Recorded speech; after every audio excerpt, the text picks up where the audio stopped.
So, all right, I'm just gonna jump right into this because I'm gonna give her a quick recap. The quick recap is, 2 weeks ago I was playing this, and then things kind of just fell apart. So I've been trying to get my internet or get my setup to the point where like it was back the way it was before, like the days got hotter, I guess. And that's been a more or less a fruitless effort. And like, yeah, I I do apologize for the anger. It's legitimately frustrating when like you're trying really hard to do something and everything wants to fall apart when you're trying to do it. Like it's not even like, oh, this little thing is fine. No, like it just wants to crash. Like it stops you dead in your tracks. You know, like I can't stand when that happens because it feels like somebody's messing with me. But that's neither here nor there. So I'm not exactly sure where my stream dropped off the last time I played this, so I'm starting it off from where I know for a fact that I streamed it, and that is with the second fight between Devil and Popla. So we're gonna continue that, get through this first route, and finally start the next route because, quite frankly, I am just so exhausted just from trying to get this whole thing to work. So, with that being said, we are going to start the stream off the same way we always started off, and I desperately need it this time. I might even do two. You know what? Screw it. I'm going to do two. We're going to start this off with 2 shots. And of course, I am sipping the sake, which I have effectively killed due to other reasons. But yeah, no, I desperately need this right now. Okay.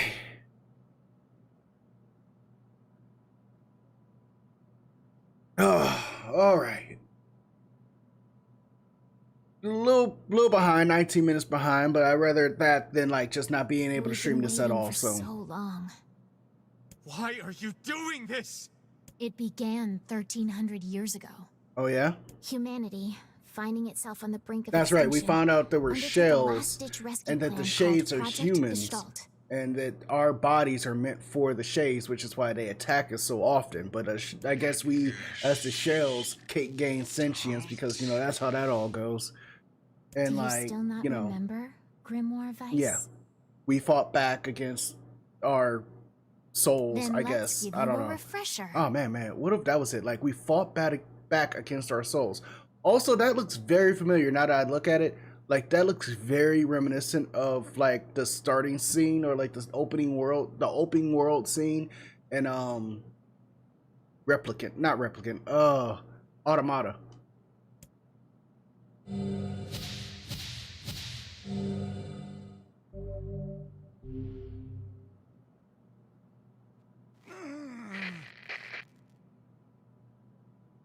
Vice! My mind. My mind is going. I remember. Devila. Popola. You are not human. No, they are not. In fact. Oh no. Yeah, sometimes the truth can be a real bitch. You want to finish that thought for him, sister? All of us, every person standing in this room, are mere shells created by the true humans. The shades. What are you saying? You still don't get it? You aren't You human. didn't notice that you were living for centuries on end? So then humans, I mean, the true humans, are extinct? No. They still live on. You know them as shades. Each shade is a twisted remnant of what was once a human being. Crazy, huh? Now let's skip the part where you stand there with your mouths agape and just get down to business. Rude! Wait, Hold on. Time out. I wasn't ready for this. My body Sorry, isn't but ready. We're gonna be needing that shell of yours. The rightful owner has been waiting for a very long The time. Shadow Lord. So does that mean that my shade, the human that turned into a shade, was head of development? Is that what that is? Please don't be angry with us. We are only doing our duty. Our endless existences have a single purpose. to control the lives of others in accordance with the will of the true humans. You have your own motives, your own desires. And we have ours. I fear it really is just that simple. Okay. Don't speak such foolishness. Sorry. No, you're not. You liars. You little liar. Ow. What happened to the music? I'm about to say, what happened to the music? You and us, we're the same. Tools in the hands of a master. No, I'm nothing like you. Right. Oh, got him. Oh, got him. She is not ready. Ow. Well, that's the end of her. Didn't even get to the words this time. Devila? Devila? Devila.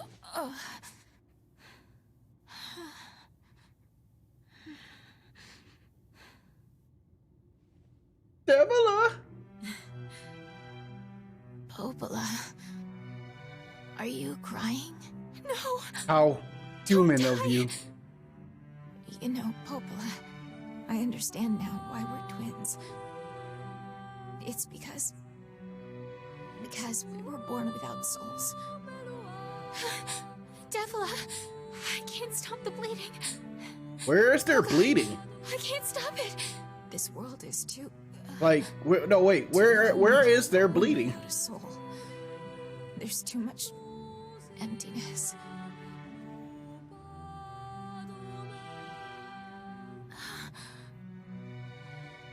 Our souls are missing. And yet somehow our tears still work. It's kind of weird. Sorry, sis. I love you. Aw, love. How human of you. Devil! Don't you go!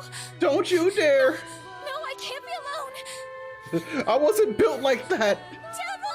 You're like one half of my battery pack. I'm gonna die in seconds.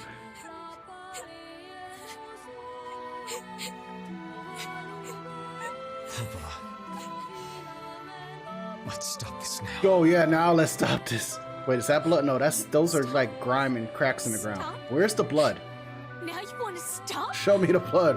Where is it? You think you have the luxury to stop? I mean, we did before you started this. You cut down my sister like a goddamn animal. She and now attacked you me. wanna Stop? She was literally making an attempt on my life. It doesn't have to. No one stops. It's way too late to stop. No one stops. Okay, fine. Jeez, she ain't gotta be like that. Please, don't do this, Popola. You and Devila were like parents to me. Right. Those two have watched the world wither from Ow. time Ow. immemorial. Damn it. Kip, come here. Such a fate is difficult to imagine. I don't want to do this. Where'd she go? I don't want to fight her. There we go. Come on. Stop bitching and start fighting. It's the only way. Come on. Just keep attacking. Oh man, I'm about to say we're doing nothing in terms of DPS right now. No, there's we go. There's the big boy numbers. Got her. Did it. I did it. I did it.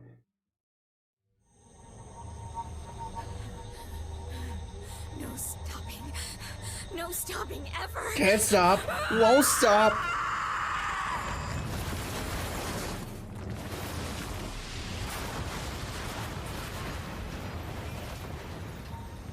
She's going nuclear. I got an idea. Oh, good. Cause I'm all out.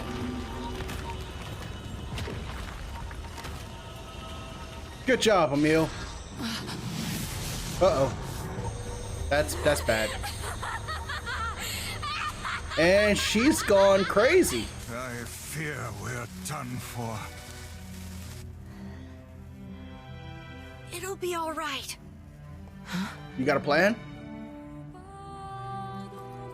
You know, when I was young, I hated my eyes. You know, to be fair, I was gonna say you were always young, but And now like that considering I'm how older, like all these I shells hate are what my just body has straight up become. immortal. Like But I there's mean, he was something young else in there body, now. but in heart and soul and Something like you know actual pride, passions of you time, know? he was very old. I mean, without all this, I couldn't have become your friend. Goodbye, my friends. Thank you for everything. Emil. He's like, don't you dare. For so long, all I could do I'm still was trying to wonder, destroy. like, I'm still trying to figure out, like, where did the staff come from? But now, I have a chance to save something. No! So, okay, Now get going, like, okay? it's very clear. Don't worry about me. I'm gonna be fine. Okay, yeah, no, it's very clear that he can split this thing off, right? So, why didn't he split off an empty section of it and just send it down there? Why did you sacrifice yourself? Because like he's maintaining the magic. So like there's two of them, right? Yeah, there's clearly two of them. So he's maintaining the magic in the air in their bubble, which they don't have the power to maintain it. Kaine's so unstable. So and Vice why can't didn't he stop just stay arguing in the with bubble people. with them, shoot a bubble They down, can hold it sorry, together once shoot a I'm gone. bubble down there because he can maintain the magic for a good bit of distance I guess I apparently. just have to learn. And why didn't he just give her like a red herring to blow up to? Because like she was attaching herself to the bubble, but he clearly severed that connection to like the main bubble into like another one. So like, why didn't you just give her an empty bubble to blow up?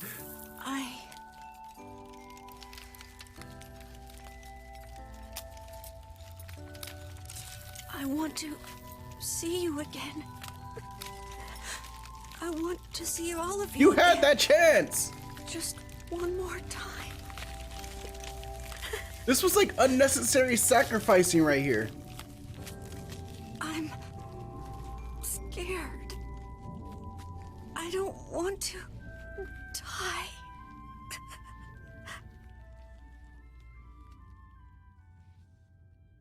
It's still pretty sad though. Like I get why they're doing it. It's pretty sad. What you screaming for? You did it. Woo! Woo! Man. That was nasty. So I'm pretty sure that part wasn't seen in the last episode because it kind of just fell apart on me. But yeah. So Emil sacrificed himself with all kamikaze on her. And yeah, all that's left is like his scepter.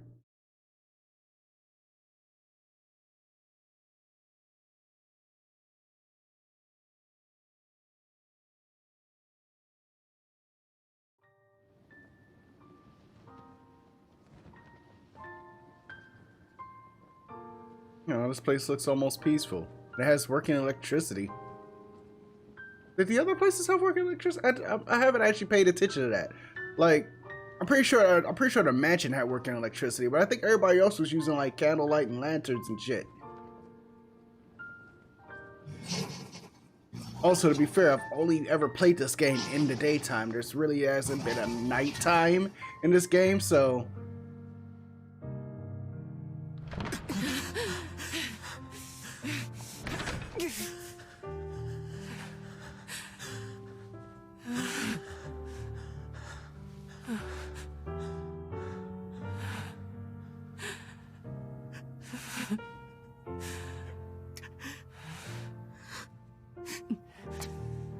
Yes.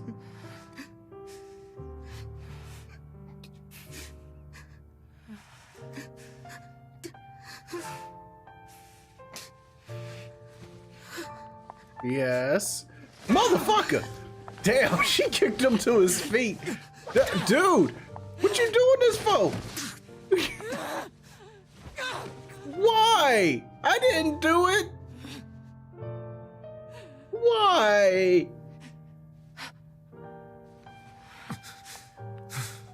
No, get back here. Explain to me why you just kicked my ass for no reason. Let's go. No, we need to address this. Yeah. That hurt.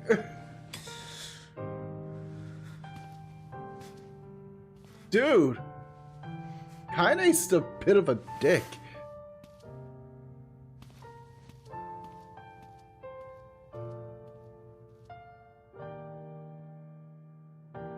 Okay. So, this is where I'm pretty sure this is where I left off before I had to turn it off. So, we're just gonna go ahead and hop to it. I don't want anything else to happen while I'm trying to stream this. Oh, shh. Okay. Oh, God. Oh, God. Oh, God. Ooh, level 34. Look at that. One last level before we go in there. Wait, didn't I get a new, what was it? It was like a lance of some kind. Was it in the spear area? Dragon's Lance, or Dragoon Lance. Yeah, that's it. There we go. Holy mother, yeah, no, we're at the Shadow Lord's place, all right, or we're at his entrance, because they are throwing everything at us. Ow. Ow.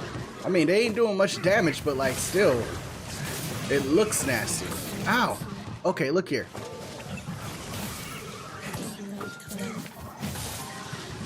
There we go. Come on. Come on. I'm guessing that would have been like the last word you got before you completed this, so, or it should have been the last word you got before you completed this. All right, let's do this.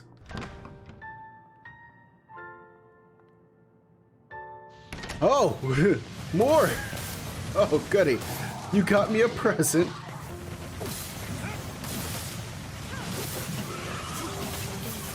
Oh, yeah. Jeez. Literally just giving me all sorts of good things right now. All the stuff that I needed to level up is like now in here. Ow.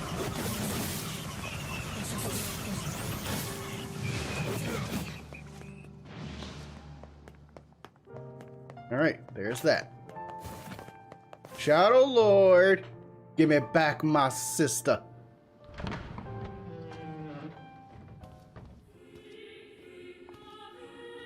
And I've actually been looking forward to this soundtrack too, because this is one of my favorites as well.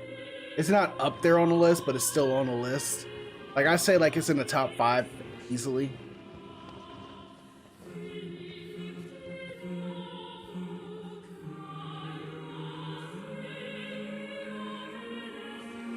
Yona! Yeah, because that wasn't a trap.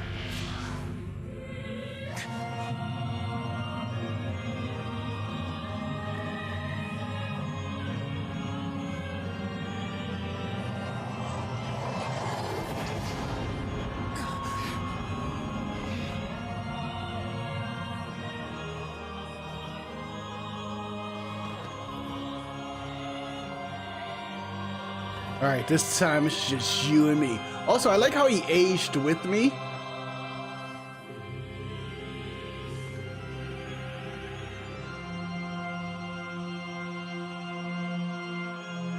This ends here. Strike hard. Hold nothing back. Oh yeah. Oh yeah, he said hold nothing back. Let's go. Let's go. Let's go. Let's go. Let's go. Hold nothing back. Hold nothing back. How can a mere tool hope to stand against Get the Shadow back Lord? here. Don't Wait. speak in such a manner, fool. I am nothing like you. Come on. Come on. We're almost there. We're almost there. Oh yeah. Big boy damage. Big boy damage. Oh, Grimoire Noir, come on! What you trying to do? What you trying to do? Be careful! I know. Nope, get back here. Come on, what you trying to do? What you got? Okay, he got a little something. Okay, he might have a little bit more. Okay, come on, what you got? What you got? Big boy damage! I'm gonna top off again. Hold on, wait. Magic drop. I've been saving these for the longest time. Capsule drop. Ow! I'm good. Ow! Man, he is way better at this than I am. Ow! Ow! Stop! Okay, fine, fine. Cruel oath it is. There we go. Ouch!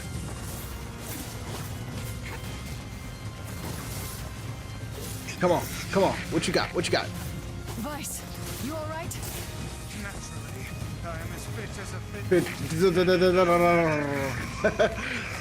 Yeah, that's convincing. Where'd he go? Oh, still you. Come on. You, what you got? What you got? You got nothing. You got nothing, son. Whew. Wait. Oh, goody, she's up. Also, she has aged a significant amount. Like, a lot. 4 years ain't even cutting it.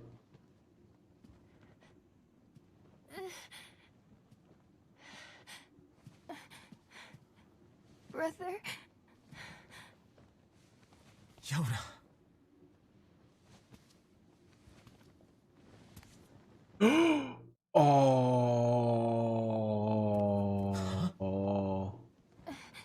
Oh. Did that thing just say Yona? Please, just stop. I don't want to do this anymore. I don't need someone else's body. I don't want it.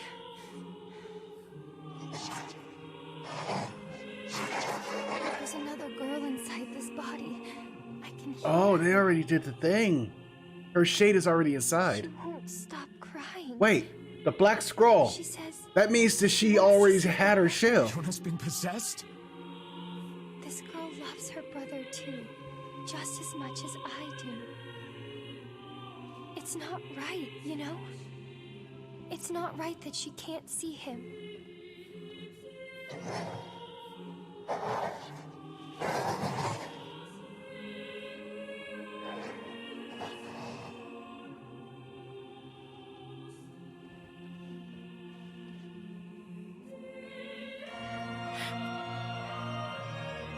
It's you, isn't it? It's me. What? No, pick that back up. Pick it up. Pick it up. Pick it up. Yes, it's me. Let's go home.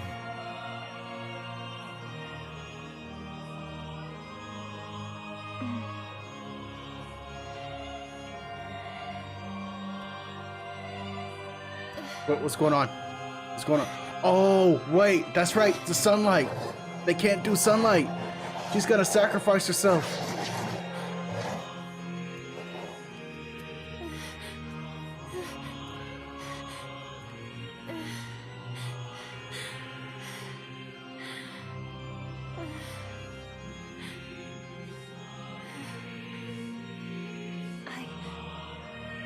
I'm really sorry. I don't know what to. I'm so very sorry. Yeah, that's right. The sunlight.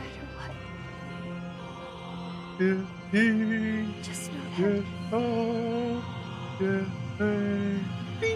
I love you. Oh, dude.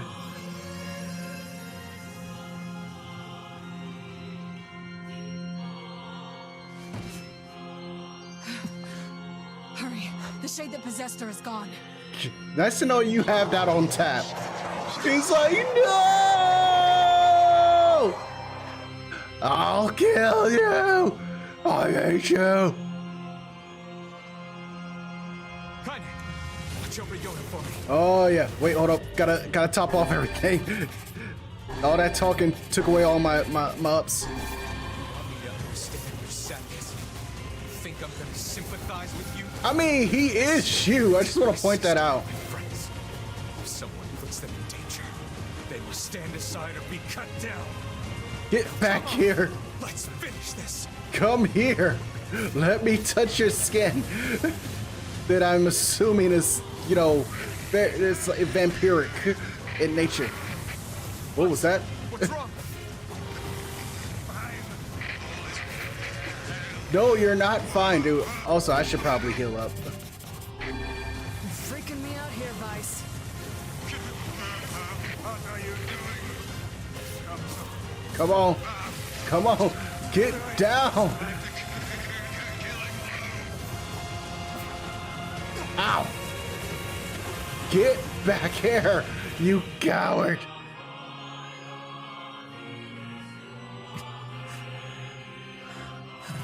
Oh boy, he is glitching out hard. And there goes Vice. No bother. One moment, please. You okay? Fine, just fine. All right, no, I'm not. Vice. It seems some headstrong idiot has decided to push me beyond my limits. I wonder who that is. I should have taken that job as a cookbook when I had the chance. Oh, look at you making jokes. Only joking. I hate cookbooks. But Let's go. Out of the way. I have one final task to fulfill. where are you going? Why, to stop him, of course. But after that, it's up to Oh, you. Vice. Only Vicey. you can see this battle to its conclusion. I wish you luck, my friend. You can't. I swore I'd always fight by your side. You are an exceedingly stubborn lad. You know that, yes? I mean, yeah. Otherwise, we wouldn't have made it this far. Perhaps that's why I've so enjoyed our time together. But I fear this is where our journey ends. Vice! Oh, and remember what I told you about using my full name? He is Grandma Vice. Well, forget it. I've grown rather fond of Vice. Aww. Aww. Vice. I knew you'd come around. Oh, that's so sweet. Don't let it That's go like to your legit head sweet. now.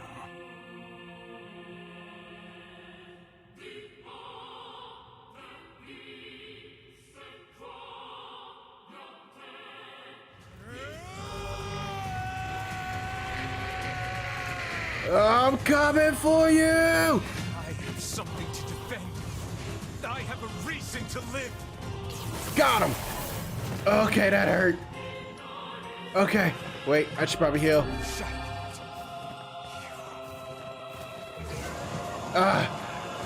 Not like this. Okay. I'll kill you. Ah!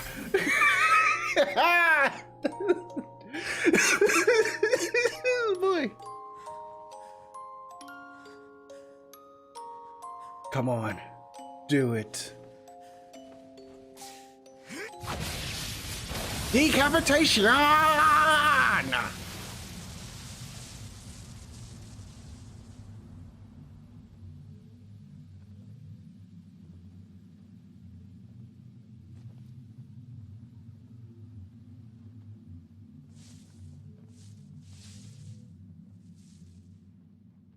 We did it, guys. Yay. Oh, right. We still have more to do.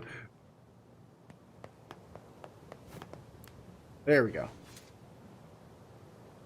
Is Iona all right?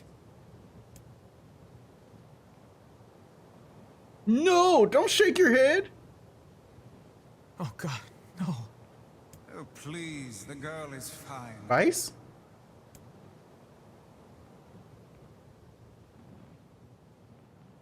Vice? Where are you? Are you okay? I am as well as can be, considering I have lost my physical form. Ah. Doubtless my voice will be the next to go, so listen closely. Your sister is safe. Yay. Do not mourn her, and do not give up hope. Instead, you must call her back to you. I can do that. How? Use your memories. Recall the times you spent with her. Present her with proof that the two of you live still, and that your lives have meaning. I don't know. Typical. But take heart. I know you can do it. All right. Well, you heard the book. What's my favorite food? Oh, crap. Cookies. What's my favorite book? That's my magic storybook. What's my favorite place? Home with you. What's my favorite flower? The lunar tear, of course. Okay. Okay, one more All question. right. Who do I love more than anyone? Oh, my name.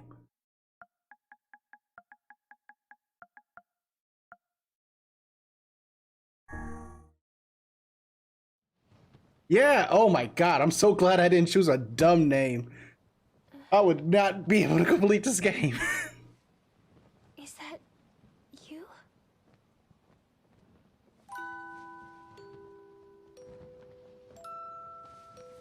Yona.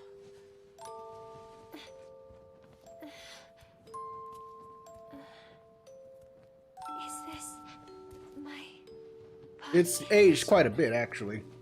It's yours and yours alone. You look bigger than before. So do you. Like you've grown up. Well, yeah. I guess you haven't seen me for a while. Have I been asleep this whole time? Is this a dream? Something like that. It's almost like I'm a princess from some fairy All right, tale. let's not get cocky here. Oh, Yona. I'm so happy to have you back. Me too. Excuse me, where are you going, Missy? You and your sister. You have a good life. Yeah, okay? let's have a good life Where are together. you gonna go? Guess I'll. You could stay with us, you know. Thanks, but I'll pass. You know how it is.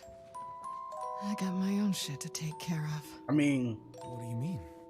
Personal shit, alright? Anyway, take it easy, yeah? okay.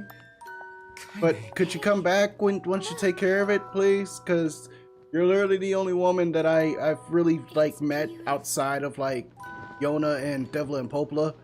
Like I don't. It gets lonely in that For the house. longest time, I heard someone telling me how they wanted to see the light. And now, they can finally see it.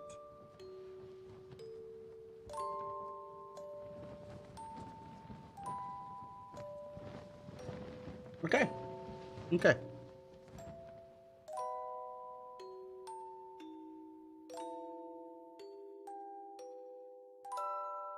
Well, we finally, after 2 long weeks of suffering and like 20 minutes of suffering to get it up and going today, we have finally managed to get this done. Like, we finally managed to finish the first route. It's not the true route because I screwed up, but you know, it's a route completed nonetheless. So I'm really happy about that. Hey, look at that, they're kids again. She has such a derp face.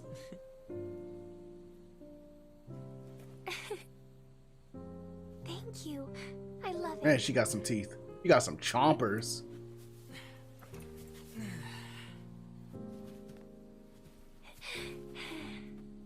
Please stop smiling like that. It is very creepy.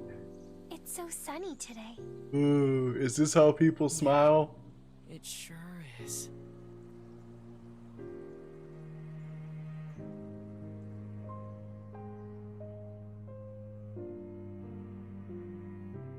Okay. And look at that. They got together in the afterlife, so that's pretty cool. We don't get to see her shade form. That's fine. It's cool. We got his. Aw, it's so sweet.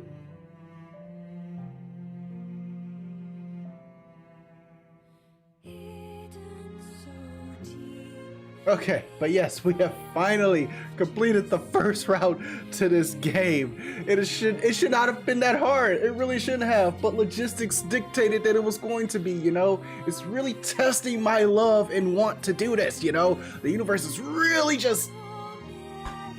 yeah, you know? But I have not given up. I prevailed. Alright, So can we skip this? Can we skip this? We can't skip this. All right. Well, all right. I guess you know. Well, so yeah. This game is pretty awesome. Like, I love this game so much. Like, I love this. Oh God, I made a spit bubble. But like I just it's just so like in depth, and like there's an actual like real story there if you like actually sit down and pay attention to play it. Like it just the characters are great, the music is amazing, the environment is so beautiful. Like Yoko really outdid himself this time. Like or not this time, like he's made other stuff too, like Drakengard, but like he really outdid himself when he did this, you know? Like he knows how to make really good games. He knows how to make really beautiful and powerful games. And you know, I really hope that he continues. Like, I mean, I know he's continuing because I think there's something coming out. There's another Nier coming out. It's called Nier Reincarnation. So Reincarnation. So I'm gonna be looking out for that one as well. Like, but these games are like really beautiful, and like I would recommend anybody play these games just for the sheer like atmosphere of it, you know. You're gonna get sad, you're gonna get a little depressed because they can get depressing at times because they touch on some issues or they touch on some topics that like a lot of people aren't like accustomed to, or like they're not brave enough to. I ain't gonna say brave enough, like they're not, you know. Kira Buckland, huh? I like that. But by the way, Kira Buckland is Kaine's voice actor. So that's why I found that to be funny. Or no, Laura Bailey is. Kira Buck. Okay, so. Oh, okay, I see. They're listing off all the people who did it in the original and in the newest ones. Because Kira Buckland was the original voice of Kaine. And I think Laura Bailey is the current one. Where Liam O'Brien was the voice actor for Vice in the beginning. And like, I think like, so they got some other guy to do it this time. I'm not 100% sure. I might be talking out of my ass here.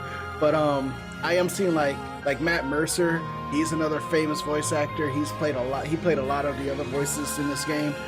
But like I said, I would like really like what was I saying? Oh yeah, not saying that like nobody's like brave enough to face these issues, because you know it just like it is what it is. Like some people just can't deal with certain things, you know.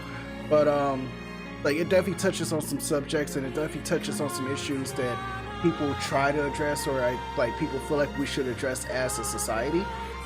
And yeah, like it's just an all-around good game. Like it's an all-around good series, because this is like I said, Drakengard is apparently a segue into this, which just leads into Automata, and then you know you got Reincarnation. So like it's just like this whole entire series, you know. So I would recommend the entire series to everyone. What they need to do now, or what I would like them to do, because I've heard Yoko has been going through some things after just making this, because people were so damn ignorant. But if he feels like it, I feel like he should remaster or like remake the Drakengard games, just so you can see how this all started, because this plays into that, you know, or Drakengard plays into this. So yeah.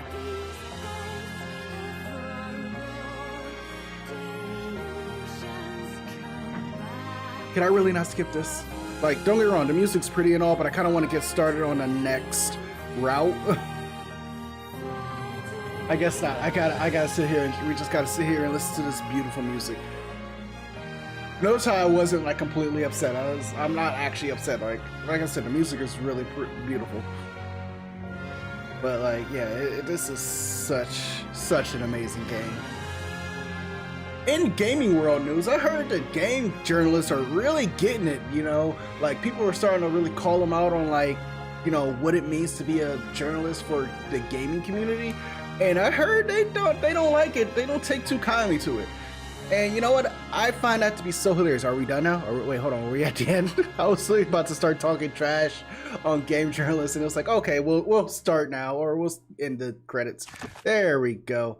All right, so you know what? This is what I'm gonna do. I'm gonna actually save it here, because I'm gonna end up having to play this game all the way through anyway. So I got Route A. Okay, so we got that. Exit the clear data screen. Yes. Ending B. Loading your clear data after completing the game to experience Kaine's story. You can now read a departed mother's diary in your house. Wardrobe has been added to the option menu. New outfits can be obtained by progressing through a departed mother's diary. Change music has been added to game settings selection of the option menu. Wow, got a lot of stuff there. Okay, so wait, hold on. So now that we got that, continue. Do this. Select file. Operation. Yeah. So it says change music. Does that mean I get the original version? Like the original version of this? Oh, goody. Whenever It I skipped interacted past with Kai, everything I needed. I was reminded That's about something great. about my- That's fantastic. Oh, boy. Goody. Kaine's dreams. Discrimination. I almost didn't know how to pronounce that. The sound of rain filled the village. The steep cliffs that surrounded the area magnified sound, causing even the slightest drizzle to rattle like a thunderstorm. Thin wisps of smoke streamed from huts as the villagers huddled in their homes and waited out the rain. A single child, however, had braved the downpour and was now wandering slowly towards the wooden hawk-shaped weather vane at the center of town.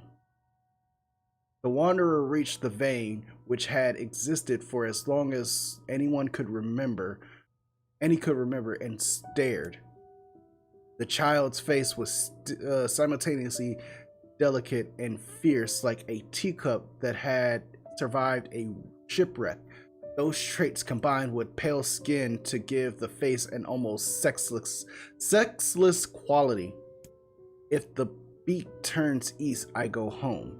If it stays west, then The child blinked, rain slowly dripping down the young one's short hair, and began its long descent to the ground. Come on, come on! The child felt a slight breeze and watched as the vane slowly creaked to life, spinning this way and that for a moment. It finally settled with the beak pointing firmly towards the east. East? Really? Before the vane could move again, a jagged rock came spinning and tumbling through the air, striking home against the child's head. Oh my goodness, she got crowned. The force of the blow dropped the child to the ground as a hail of stones began to fall all around. Oh no, they found me.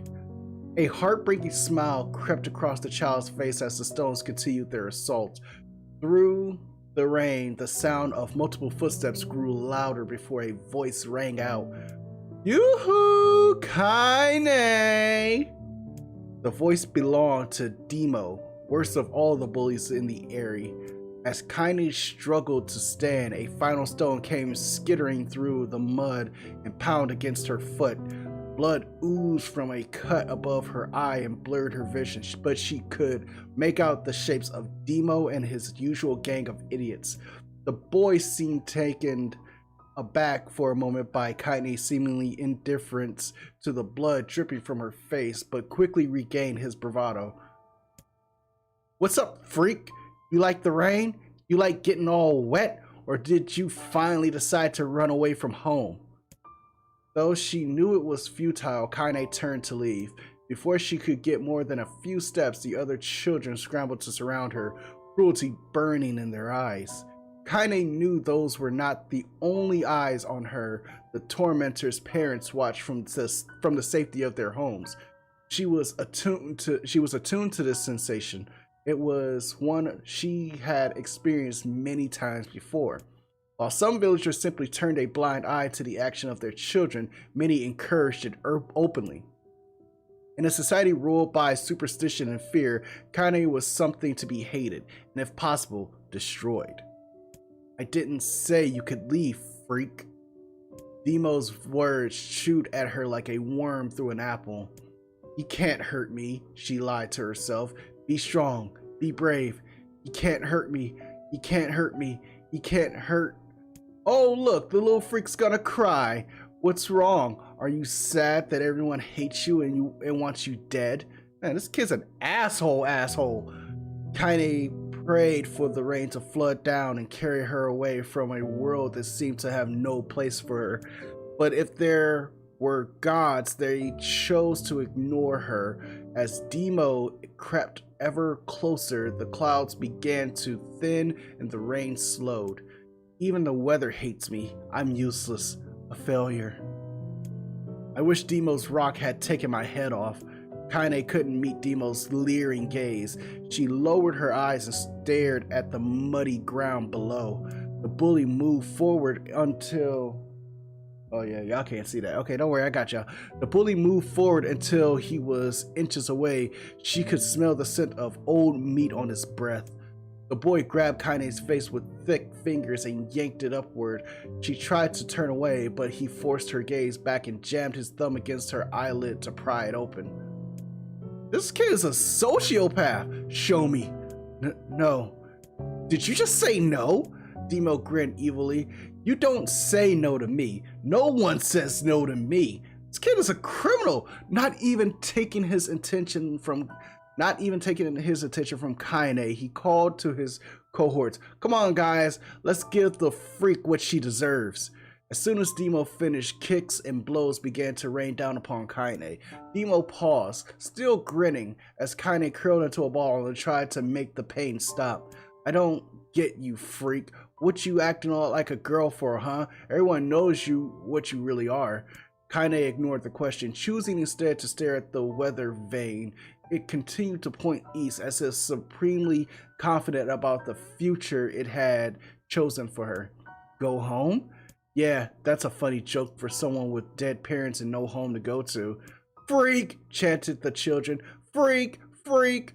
Freak! Kaine closed her eyes and listened to the rain, waiting for the pain to start again.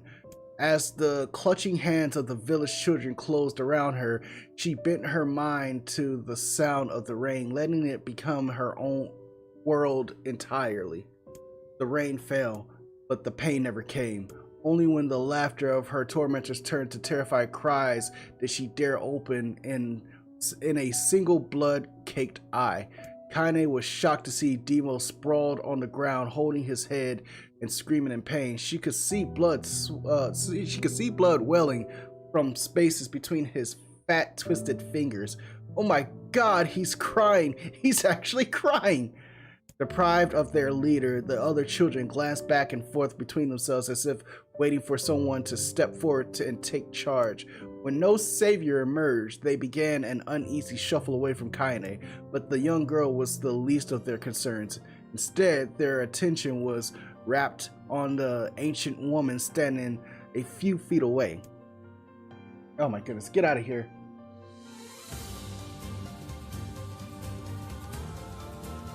What's going on with my chat log here? You know what, we'll do it like this. Ban.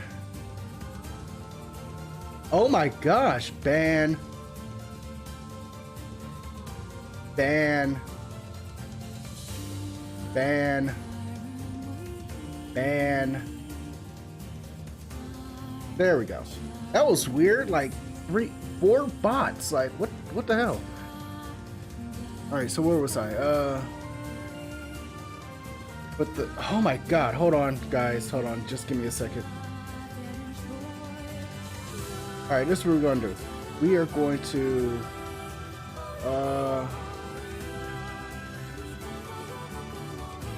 let's see. You know, emote only.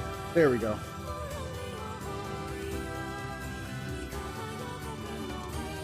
Like, I don't know what's up. What is up with these bots?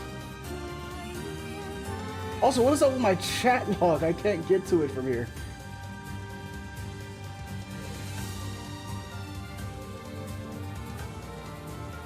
Let's try this.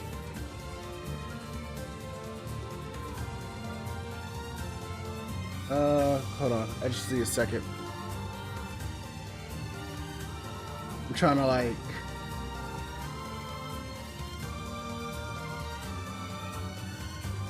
turn off all these like bots.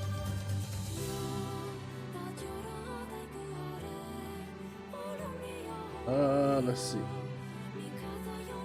You know, yeah, we'll keep it like that for now, because that was weird. Like literally, bot after bot is just trying to fill in my chat log for some reason. Okay, so but a young girl. Okay, let's see. Blood cave, easily shuffle away. Few feet. After struggling for breath for a moment, she finally spoke in a voice thick with rage. Hurts like a bitch, don't it? Now I suggest you scatter before I throw another one. And if any of you little bastards ever touch my Kaine again, I'll do far worse than throw a rock. You can count on that. Oh yeah. The old melt woman crouched down and gently touched the hand Demo was using to cover the wound. Before he could think to protest, she grounded her palm into the wound and twisted back and forth. Ow! He screamed, leaping to his feet. Stop it! What are you doing? Quit whining. Ain't no one ever died from a scratch. You hit me with a rock. You hit me with a rock, you stupid bitch. You big one. That thing could have killed me. The old woman shrugged. Death is the best cure for stupid. Oh wow, that's great. That's amazing. Demo's face twisted with rage at her words. Locking his eyes on Kaine, he took a step backward and spat on the ground. Get out. Leave this village. No one wants you here, either of you. Seeing the old woman grab another stone, Demo and his companions turned tail and ran. As they fled, the old woman grabbed her side and barked out a single laugh. Ha! Look at that fat boy go. Guess he's healthy enough to run from a fight. The woman's smile faded as she turned her attention to Kaine. Kneeling down, she removed her shawl and placed it around the young girl's shoulders, then produced a cloth from the folds of her dress and began blotting at the blood on her forehead. Oh, Kaine, she said, why didn't you fight back? You're stronger than that lot. The words of her grandmother stung Kaine, and she turned away. Don't be nice to me, she said. I don't deserve it. Nothing matters anymore. Her tears fled. Her tears held in check for so long finally began to fall on the muddy ground below. Everyone hates me. They think I caused bad things to happen. They think I'm a freak. I wish I was dead. As Kaine's tears turned to sobs, she felt her grandmother's hands on her shoulders. Despite her advanced age and diminutive size, she was a woman of surprising strength, and Kaine found herself unable to turn away. Don't talk like that, girl. It's a river wide and deep that flows between the realms of this world and the next, and it grants no mercy to any that attempts to cross it. You got a duty to fight until your last breath. Understand? The old woman tightened her grip and tried to still the tremor in her voice. You know, the pain of losing someone close to you, Kaine. You know, because you survived it. As the words hit home, Kaine was struck by the force of her love for the old woman. As a young child, she didn't even know of her grandmother, but when her parents died, the woman quickly accepted her as her own. Grandma, as Kaine called her, was cunning, vulgar, and quick to violence, and their first few years together had not been easy. But with each year that passed, Kaine had grown closer. However, it was only now, sitting in the mud with tears and blood caking her face, that Kaine truly understood the depths of her affection. Here was a woman who had seen hard times, who had seen death, who had fought through all these things and somehow emerged on the other side. If anyone could understand Kaine's pain and loneliness, it was her.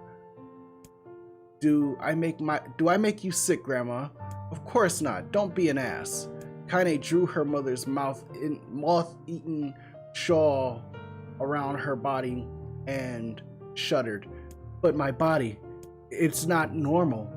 If I was normal, then Mom and Dad wouldn't. Hush, interrupted Grandma. I'll not hear another word of this nonsense. Granddaughter, and I love you. My granddaughter and I love you, and if folks have a problem with that, they could just go to hell. With that, the old woman reached out and placed a wreath of dried flowers in Kaine's hair. The skill it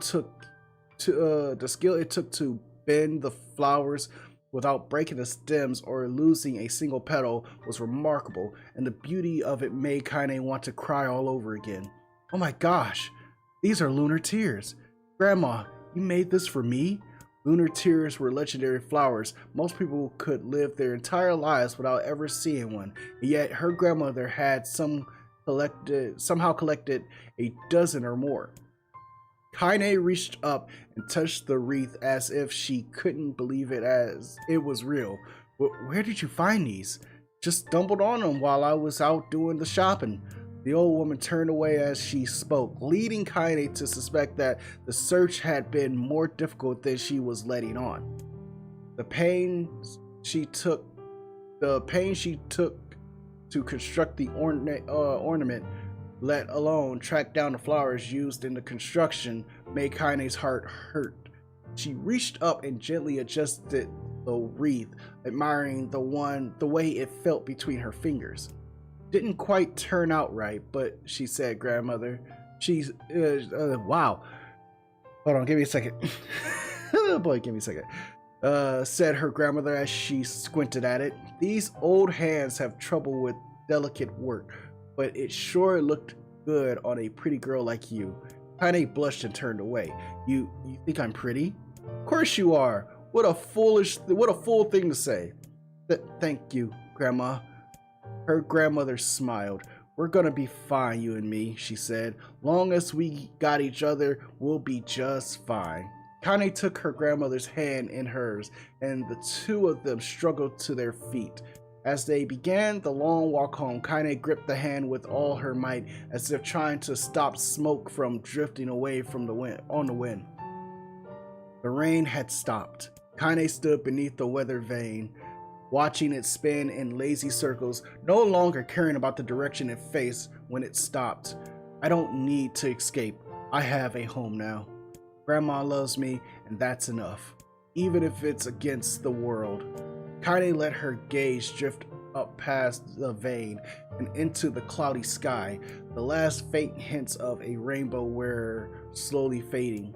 As she turned and headed for home, the light shattered into a million particles and vanished, seemingly taken away on the breeze. Whew.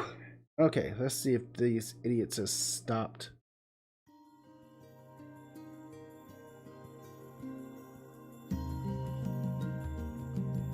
All right, looks like they have. In the distance, Kaine heard the steady sounds of an axe striking wood. The noise had a purposeful quality to it, as if she was hearing a master woodsman go about his work.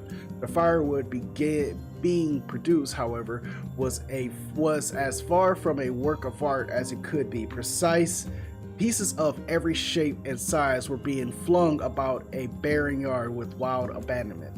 Anyone trying to stack such wood would probably die of frustration before the job was through. Stupid piece of shit axe. Kaine's grandmother flailed away with the axe, filling the air with both splinters of wood and words that would make the most hardened sailor blush. Oh my goodness. Grandma, called Kaine. That you, Kaine? Yelled the old woman, taking her eyes off the wood for a moment. Don't get too close or I might take your goddamn foot off by mistake. You know, this also explains why Kaine has a foul mouth, because her grandmother did. She brought the axe down on a piece of wood, sending chips flying in every direction. One spun past Kaine close enough for her to hear the whistle, at which point she decided to step back. Once she scuttled to a safe distance, she cupped her hands around her mouth and shouted, Grandma! Do you need help? I can get you water or lunch or a new axe or something. The axe, poised to strike another wobbly blow, paused in midair. The old woman considered her granddaughter's offer for a moment, then smiled. Tell you what, since I'm doing such a piss poor job at chopping, why don't you come here and take over so I can get the water? Shades have been restless lately, and I don't want you running into one of them bastards. Relinquishing the axe, her grandmother picked up a long pole with wooden buckets on either end. Gathering water was by far the more difficult of the two jobs, but Kaine knew better than to complain. Once Grandma's mind was set, there was no changing it. Kaine did her best to help with chores, but Grandma took every task that required travel to the village. Though she had a long list of plausible excuses, Kaine knew the real reason. She didn't want her granddaughter to be taunted and harassed by the villagers. Once Kaine moved in, Grandma decided to take up residence a good distance from the area. Out of sight, out of mind seemed to be the best policy when it came to the villagers and her granddaughter, and rare were the days when any but the two of them could be found on the rocky arc of land they called home. Kaine enjoyed the solitude, but harbored a secret resentment to her grandmother, for whom grandmother was forced to spend her golden years in such a place. After watching her grandmother leave, Kaine turned her attention to the task at hand. She had never chopped wood before in her life, and soon discovered why the old woman hated the chore. Swing after swing of the axe produced only a tiny crack in the wood, and when she finally managed to connect with a solid stroke, the tool embedded itself in the log and refused to budge. Frustrated, Kaine swung the axe around her head and threw it, log and all, across the yard. Damn it! Crap. She suddenly understood the joy of her grandmother. Understood the joy her grandmother felt in a good curse. Happier now, she picked up the axe, forced it from the wood, and resumed chopping. She had a natural skill with a blade, but the task was challenging, and blisters soon began to form on her small pink hands. This is tough, and my logs are all weird size. Spitting on her palms and ignoring the pain, Kaine redoubled her efforts. Just as she was developing a rhythm, Grandma returned from the village. Setting down her bucket with a small sigh, she took one look at the logs and coughed out a wheezing laugh. Pretty clumsy girl, you better practice if you... Her grandmother suddenly collapsed to her knees, causing one of the buckets to wobble precariously. Eyes wide, Kaine dropped the axe and ran to her grandmother's side. Grandma! The old woman shook her head and pointed a trembling finger at the bucket. Get the bucket, can't let it spill. Kaine steadied the bucket with a foot as she knelt by her grandmother. A small bit of water sloshed over the side and made a new home in the hem of her dress, but Kaine didn't notice. Grandma, what's happening? Crazed with panic, she grabbed her grandmother by the shoulder and shook her for a moment. The woman lifted her arms and batted Kaine away. Stop that! Just stop! She cried, breathing heavily. It ain't like I am dying, just tired from the trip is all. Kaine desperately wanted to believe her, but one look at the old woman's shaking hands and worn face told her more than words ever could. Her grandmother had lived a long, hard life, and it seemed the bill was finally coming due. The time when her grandmother watched over Kaine was ending. Sooner than either of them had feared, the positions would be reversed. The next morning, Kaine came to the side of her grandmother's bed and took her wrinkled hand. Grandma, you're sick and you need medicine. I'm going to the village. The old woman shook her head and tried to rise, but Kaine gently pushed her down. It's all right, she said. I'll be fine. Her grandmother fixed her with a gaze that could melt steel. After what seemed an eternity, she finally lowered her eyes and sighed. Well, I don't like it, goddammit. Well, I don't like it, goddammit, but I guess I should quit being so stubborn and let you grow up. The old woman watched as Kaine strapped on her boots and made her way down the road to the village. Hours later, as an unseen sun made its way across a dark and rainy sky, she was still watching. Kaine moved at a brisk pace, checking her pockets every few minutes to make sure the money her grandmother had gave her was still there. Every noise caused her to spin on her heels, making sure she wasn't being stalked by a shade, or worse, Demo and his gang. But she encountered neither tormentors nor shade, and Kaine finally found herself at the entrance to the village. The few adults she could see glanced sideways at her, then muttered to each other behind raised hands before slinking away into the shadows. Her heart racing, Kaine took a series of rapid, shallow breaths and tried to calm herself. I have to prove myself. I have to help Grandma. I have to be strong. She chanted those words to herself over. Finally, her eyes settled on a rotund, there we go, that's what the word is, rotund, older woman who was angrily waving her arms in the air and telling anyone who would listen exactly what she thought of Kaine's presence. Hey lady, said Kaine with a bravado she did not feel. Where's the apothecary? The woman's flabby cheeks shook in bewildered anger. How dare this thing speak to me? They seemed to say, but Kaine saw that her eyes held a different emotion. Fear. Yeah, we're both scared, lady. Trust me on this one. Which way? Kaine repeated. The woman pointed at a small building to her right before hitching up her dress and stumbling off in the other direction. Kaine cringed, expecting a stone to come flying from the assembled crowd, but none came. Her mind was filled with a strange sense of pride as she made her way to the apothecary, but the new emotion had little time to take root. As soon as she opened the door, she noticed a familiar customer at the counter. It was Demo. He had clearly been sent here on some kind of family errand, because his gang of followers was nowhere to be found.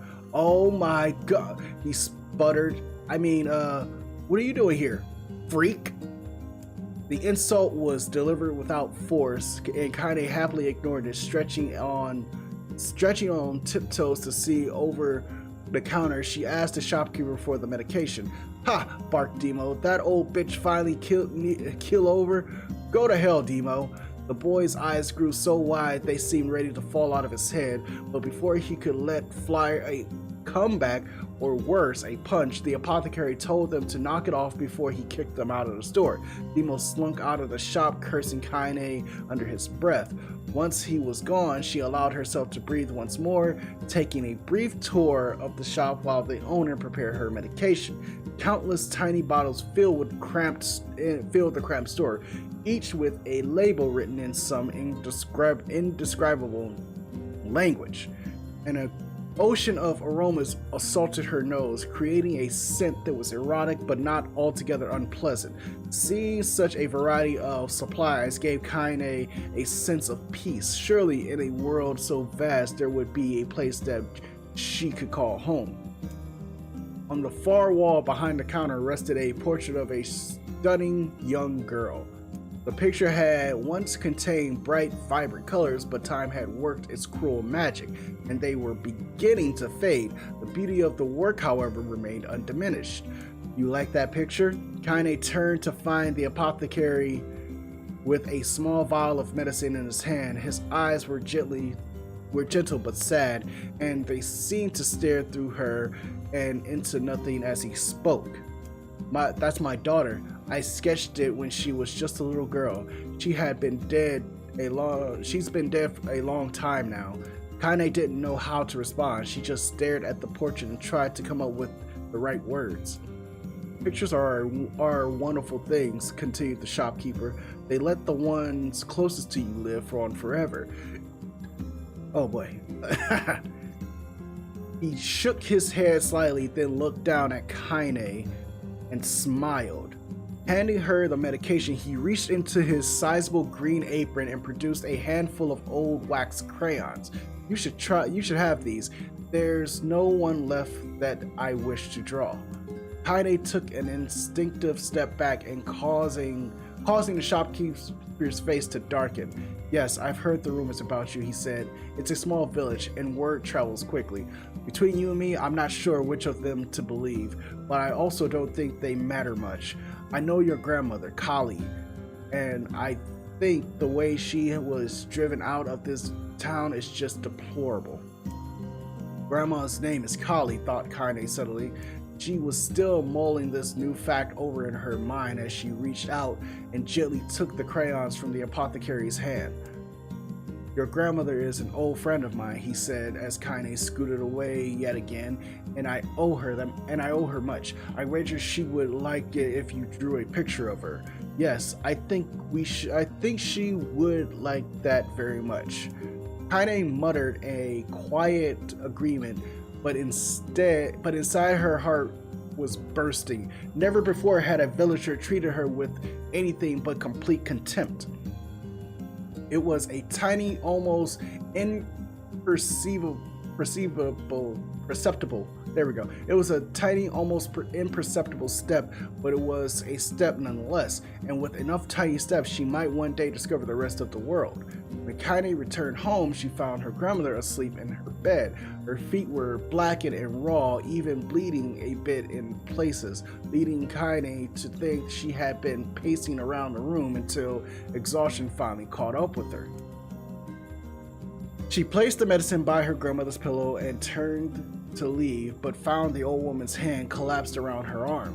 From already, are you? Asked the grandmother with a yawn. Come on, come here. Let me have a look at you. Grandma sat up and examined Kaine from head to toe, finally satisfied that nothing terrible had befallen her granddaughter. She leaned back and allowed herself to relax. Well, how was it? Those bastards give you any trouble? It's kind of fun, said Kaine with a small smile. No, seriously, it was. Fun, eh? Asked her grandmother in a voice which implied she believed anything but. Huh? So anytime you need me to run an errand, let me know. As she spoke, Kaine removed the crayons from her pocket. After a brief explanation of their source, she informed her grandmother that she was going to sketch her portrait. Portrait? Of me? Ridiculous. No one wants to stare at a wrinkled old crone. But Grandma, I'll make you live forever. It'll make you live forever. Or shit, she said, said her grandmother, throwing back the sheets from her bed. Living forever would just piss me off. Now put those crayons away and help with dinner. But Kaine would not relent, and in the end, Grandma found herself leaning against the wall of their house as if posing for a master artist. Kaine took up the crayons, eyed her subject carefully, and set to work. Just as her grandmother was about to nod off, Kaine finished the piece. After staring at it for a bit, she released it from her grip and let it slowly drift to the floor. It's terrible. It doesn't look like you at all. I'm sorry, Grandma. I thought these crayons would, make drawing easy or something. The old woman's eyes narrowed at her granddaughter's disappointment. Let me be the judge of that, she said, ignoring the pain in her back and reaching for the paper. The sketch could have been a person's face. It also could have been a boulder, a lump of clay, or an incredibly misshapen loaf of bread, all rendered in a chaotic array of colors. The old woman stared at the picture for a long time, then slowly wheezed out a laugh. Oh, Kaine, she said between laughter, you truly are my blood. You're as clumsy as me, and I love it. But hush, I won't hear any more bull about how ugly you think it is. It came from the heart, and I'll treasure it always. True to her word, the old woman gave the picture a place of honor above the kitchen table. In the days that followed, Kaine would often catch her staring at the portrait with a strange smile on her face, an action she interpreted as silent, mocking laughter. A week later, Kaine could stand it no more and asked her grandmother to take the artwork down. Posh, said the old woman. I'll take this down when they roll me in my shroud. She pondered this for a bit, then turned to Kaine and dropped to one knee. Listen to me, girl. Seeing this picture makes me happy in a way I've never felt before, and it makes me want to go on so that someday you can feel the same happiness. It was a moment that burned itself into Kaine's memory, a perfect blend of pride, love, and joy that came together to form a lifelong remembrance. She swore to never forget this moment, to never forget the old woman who had made her place in the world possible. Times move on, people and memories move in and out of life like ghosts passing through a hall, but this moment will be different. Kaine swore, because I will remember it forever. Forever. Ooh. Ah. That was, oh goody, there's more. There's more. Yay. That's what I like to see. Oh boy. All right, hold on. I need to take a shot. Okay. Kaine listened to the sound of crackling firewood and stared at the black object on her plate. She'd been pushing it around the wooden disc for a good 10 minutes, ignoring the bemused stare of her grandmother. Finally, she summoned her courage and gave the object a brief sniff. A sharp, bitter scent flew up her nostrils and made it home there, causing her face to twist with disgust. Grandma, I can't believe you want me to eat a bug. The old woman threw some more wood under the cooking pot and snorted. It's no bug, you fool girl. It's a berry. Why the hell would I be feeding you bugs? Yeah, well, it sure looks like a bug, said Kaine, and I think it's burnt or something because it smells terrible. With that, Kaine held her nose and threw the berry in her mouth, chewing as little as possible. Oh yeah, that's terrible, all right. Why, you little brat, laughed the old woman. Look at the sass on you. You've been spending too much time with me, and that's a fact. 5 years have passed since the moment when Kaine's grandmother saved her from the bullies. As if often the way the two stubborn people, their relationship had grown in fits and starts, but moved forward all the same. Meals that used to be somber affairs were now filled with laughter, hurled abuse in equal measure. Ooh. Kaine could not remember a time when she had been happier. As the years went by, Kaine started to shoulder more and more of the daily responsibilities. Her grandmother's legs grew weaker by the day, and she could no longer do many of the chores she used to take for granted. And so this morning found Kaine lacing up her work boots with the breakfast of burnt berries rolling through her belly. Where are you going today? Asked grandmother suddenly. Kaine looked up, surprised. The old woman rarely asked for specifics anymore. Well, I was gonna go check on the kelm tree and see if they were ripe. I thought we could make some jam or something. Oh, and I'm going to pick up some flagstones, so I need to take the wheelbarrow. Flagstones? What in the hell for? Kaine stared at her grandmother, then held an arm and swept it around their home. Constructed mostly of cloth, rope, and rubble, the old place sagged like a boxer in the final round. Ha! Grandma, a dying cat would shoot through this house, and I'm going to build a stone wall so we have some protection. The old woman laughed, exposing her toothless grin to the world. God damn, girl, if a bunch of thieves want to ransack this old place, let them come. Let them come. We got nothing worth stealing anyway. I'm not worried about thieves. I'm worried about shades. People saw one west of the village yesterday. The old woman tilted her head and stared at her grandmother. Well, shoot. I don't know why you have to do it today. We can worry about it some other... Grandma, no. if I don't go to the kelm tree, we won't eat tonight. You know that. A confused expression passed across the old woman's face, and for a moment she saw she was a small child lost at a carnival. Yes, she said after a bit. Yes, of course, you're right. I'm sorry. Kaine. Lately, it seems my mind is...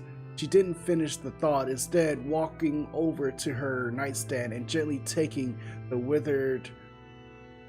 wreath of lunar tears from the drawer. The flower's petals had aged to a brilliant whiteness, and Kaine thought it was more beautiful than the day she first received it. You're gonna be a true woman soon, Grandma said as she placed the flowers in the girl's hair.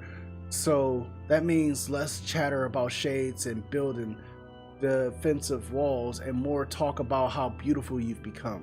Annoyed, Kaine reached up to remove the garland, but the look on her grandmother's face stopped her hand. You're a beautiful thing, said the old woman, and there ain't another like you in the world. I'm very proud of you.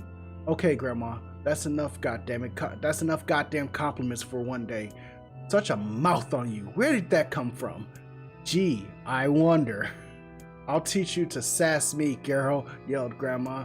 Suddenly she lurched forward and grabbed Kaine by the ears, pulling her around the room with a crazed grin on her face. Grandma, ah! yelled Kaine in a quacking voice. Grandma, stop it! What the hell? The old woman stared at her and blinked, then slowly held a wrinkled hand out as if it was the first time she had ever seen them. Oh, I don't know what happened there. I'm sorry, girl. Sometimes my mind just... Kaine thought the look on her grandmother's face was the most heartbreaking thing she had ever seen. Listen, she began. Maybe I should stay home after all. That's messed up, man. She's going through dementia. No, I won't have you stay here to keep an eye on an old cottager. I don't even know what that word is. Cottager? Like me. You go get your fruit and your wall and whatnot. I'll be fine. And when you come back, I'll have a nice grasshopper dinner waiting for you. Kaine rolled her eyes, then kissed her grandmother on the forehead and made ready to depart, trying desperately to ignore the worry that was gnawing at the walls of her heart. Kaine could feel the old woman's eyes watching her as she moved down the path. Don't turn around, she told herself. But in the end, the temptation was too great. She spun on her heel for one final look and saw a small but bent woman standing in front of a ramshackle hut with a sad expression on her face. Gods, she looks so old now. It's like the wind could reach down and just carry her away. Kaine worried about her grandmother all day, causing her work to suffer. What little fruit she could collect was tossed carelessly into the wheelbarrow, and she only found a couple of stones before losing interest in the project. Finally, as dusk approached, she decided to call it a day. Cursing herself for the lack of focus, Kaine pushed the nearly empty wheelbarrow back down the path. As she crest the final hill, she suddenly froze in place. The wheelbarrow fell from her fingers and collapsed on its side, sending a few pieces of wrinkled brown fruit rolling down the hill. Her gaze was transfixed by a thick black cloud that hovered just ahead, tracing its path with a finger. Kaine suddenly felt her stomach knot on itself. Oh no! Oh gods, no! Her grandmother's house was ablaze. Oh snap! The flames licking up as if to touch the sky itself. Grandma! Grandma! Kaine ran then, faster than she had ever moved in her life. Once she tripped on a stone and went sprawling into the rocky ground, but she leapt to her feet and continued running, unmindful of the blood that spilled from her wounded hands and knees. As she got closer and closer, Kaine's mind began to race in time with her footfalls. It's too dark. Not just fire. Can't be fire. Too much smoke. Gotta save her. Gotta save her. She burst into the front yard and came to a sudden halt. Her worst suspicions confirmed. The smoke from the fire was mingling with the thick, inky blackness of an enormous shade. The massive creature supported itself on 3 twisted feet and achieved balance through means of a large armored tail. Scales, horns, and claws sprouted from its body in a random chaotic pattern, giving it an appearance of a lizard designed by some insane god. Seeing Kaine, it let out a roar and flicked its tail, sending small whirlwinds spinning around its yard. Hold on, wait. Oh man. There's a lot of saliva. For a moment, the creature retreated into a shimmering, inky blackness as her mind was unable to comprehend that such a thing could actually exist. But then the smell hit her, a blend of rotted meat and excrement, and the horror became real once more. The creature bellowed again, and this time Kaine responded with a scream of her own. "All right, you bastard," she thought as her scream echoed off the high cliffs around them. "It's you and me. It's you or me. Let's go." The shade eyed Kaine with bemused interest. Then it began looking for her to the house. It began looking from her to the house and back again, as if urging her to look at the destruction it had so gleefully wrought. With dread building in her heart, Kaine glanced towards the house. Through the smoke and flames, she spotted a small figure struggling to escape the ruins. "Grandma." At the sound of her voice, the old woman began waving frantically. "She's alive," she thought Kaine alive. Kaine's legs sprang to life as she raced across the yard towards the flaming wreckage of the house. Before she could advance more than a few steps, the shade opened its mouth and let out a roar powerful enough to uproot trees and send them flying. Stars, the blasted Kaine tumbling through the air before smashing her against the rocky earth. Stars danced in front of her eyes as she tried to remember how her legs worked. "Get up, get up, get up, get up, get up, get up, get up, get up now!" As Kaine struggled to her feet, the shade stomped towards the house and pinned her grandmother to the ground with the tip of his claw. The old woman struggled to move the claw from her stomach, but she might as well have been pushing a mountain. She coughed briefly, sending a small spray of blood into the air, then collapsed to the ground, her energy spent. Kaine lurched to her feet, only to fall back to earth with a grasp. Her ankles were on fire. One or both of them were surely broken. Ignoring the pain that screamed through her body, she began dragging herself across the ground, leaving a drunk trail of dust and blood in her wake. Grandma, hold on, just a little longer." Her grandmother's face was turning blue, her eyes rolling back until only the whites were exposed. Kaine pulled herself across the ground with maddening slowness, the distance seeming to increase with every second that passed. A shade glanced between the two women and flicked out its tongue, its giant mouth turning up at the corners. Short, panting breaths belched from somewhere deep inside its core. "Bastard! Laughing at us?" She had no idea how such a mindless creature could experience emotion, but there could be no doubt the shade was taking joy in their suffering. "Yeah, I see your plan." The shade moved its claws slightly, allowing Grandma to breathe again. It was clearly keeping her alive, only to snuff out her life when Kaine was close enough to touch her. "I'm gonna kill this bastard." Summoning all her strength, Kaine rose to her feet. There was a sickening snap from her right ankle as her foot twisted backwards, but she forced it from her mind and began to hobble towards the monster. Pulling a small knife from the pouch of her waist, she leapt on the foot that pinned her grandmother and plunged the weapon deep. "Give her back!" she screamed. "Give her back!" It was like stabbing a rock. After a few swipes, the knife broke at the hilt with a dull snap. The shade panted laughter again, then raised its tail and sent it rushing through the air towards the young girl that was lashed to its foot. Kaine never had a chance. The tail struck her square in the chest and sent her crashing into the burning wreckage of the home. As she lay on the ground, the blood pouring from multiple wounds, a small, weak voice spoke up. Kaine. Kaine's vision blurred, but she forced herself to focus on the sound. Finally, her eyes cleared enough to make out her grandmother's hands reaching out to her through the smoke.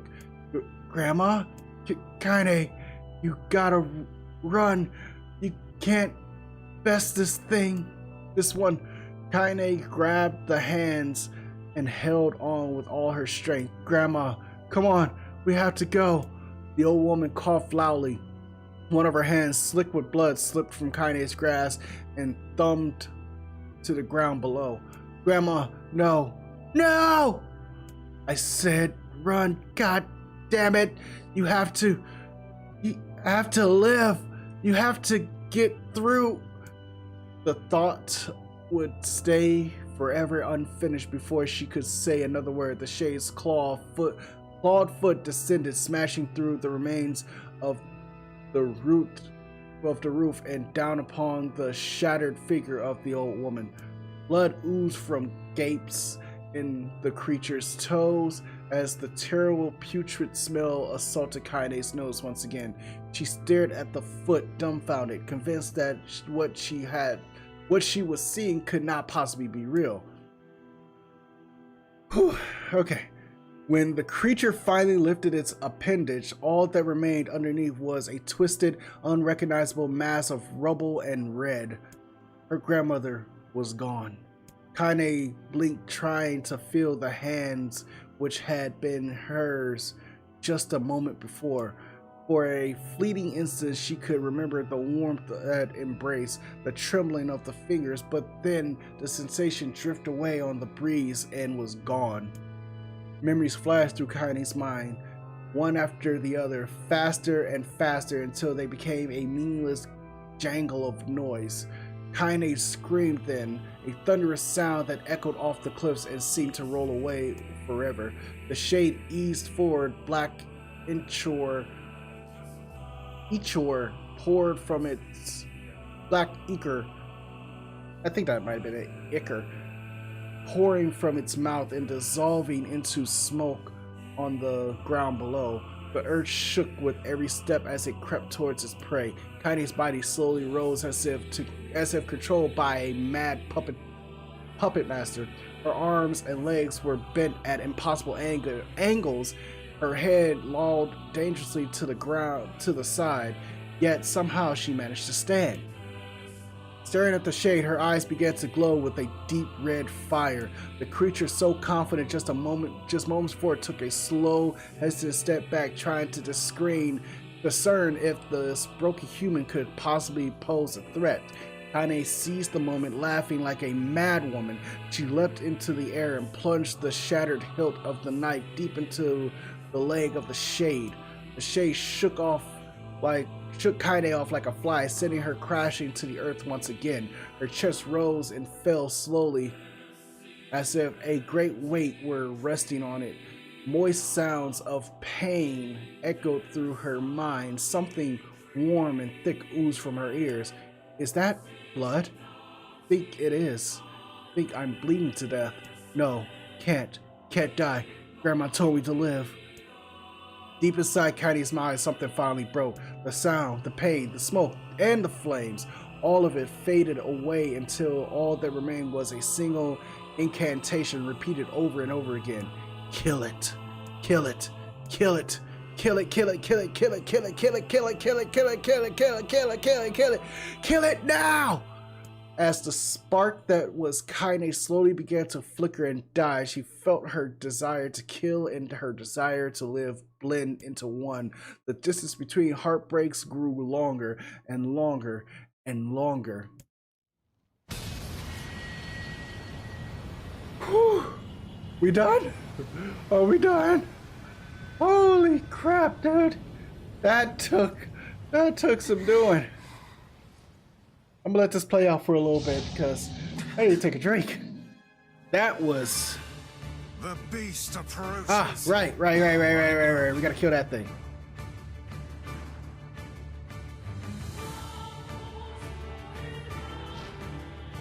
Okay.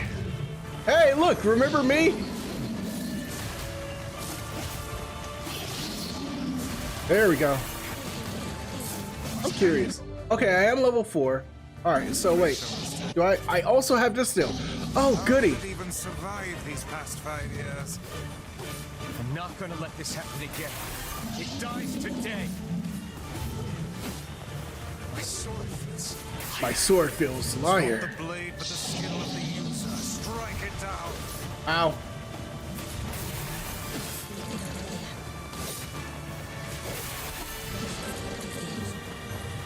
Okay, come on. I'm about to say there's one less. There's one left. There we go. Whew. Is it dead? I'm about to say, like, what's going on? Okay, there we go. It didn't register that I beat it so fast again.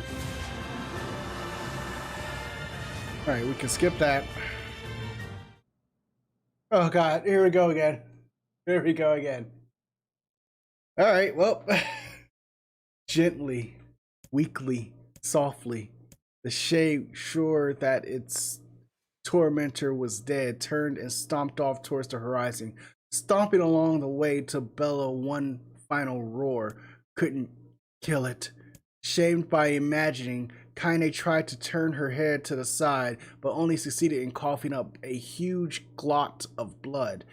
It was getting difficult to see, and only after a moment of fierce concentration did she realize that her left eye was gone. Laughing to herself, she turned her remaining eye to the ruins of her home and noticed a ragged stump of arm resting a few feet away. Yeah, that's mine, he thought with a mad giggle. This is gonna make clapping a real bitch. Ha! Cried a sudden voice from the depths of her mind. Finally gonna die, are ya? Well, you had it coming. Go to hell, Demo, she thought at the unseen assailant. Go to hell before I pluck out your eyes and feed them to a dog. The voice of her childhood terror evaporated into smoke, only to be replaced by another, more recent voice. Hold still, said the apothecary, materializing from the ruins like a ghost. I want to draw you. That way you can live forever. No, stop. Don't want to live forever. Want to die right here. I see, he said quietly. Well, if that's what you want.